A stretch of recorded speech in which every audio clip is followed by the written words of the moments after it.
रंगे हाथों पकड़ने वाली है सौम्या को मंगल। जी हाँ, मंगल जो है वो पापा को घर तो ले आई है, लेकिन पापा को कुछ याददाश्त जो है वो कमज़ोर सी हो गई है। उनको बिल्कुल भी याद नहीं है कि सौम्या ने या किसी और ने उनके साथ क्या किया था।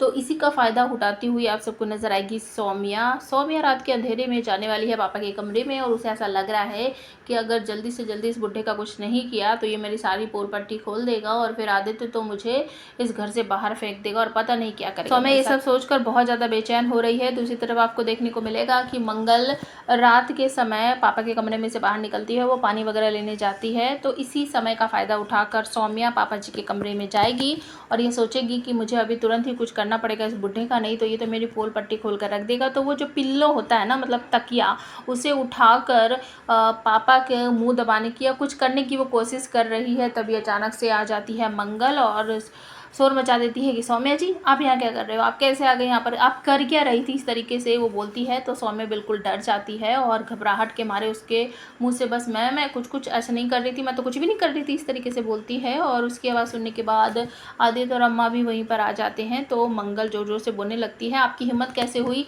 ये सब करने की, आप कर क्या रही थी, आप मेरे पापा को नुकसान पहुँचाना चाहती हो, अब मैं आपको छोड़ूंगी नहीं, इस तरीके से बोलती है। तो सौम्या डर जाती है और वो कहती है, मंगल तुम्हारा दिमाग ख़राब हो गया है क्या, मैं ऐसा क्यों करूँगी, ये पिल्लो नीचे पड़ा था, मैं तो इसको उठाकर पापा के सर के नीचे रख रही थी, तुम्हारा हमेशा दिमाग ख़राब रहता, कुछ ना कुछ उल्टा सीधा बोलती रहती हो।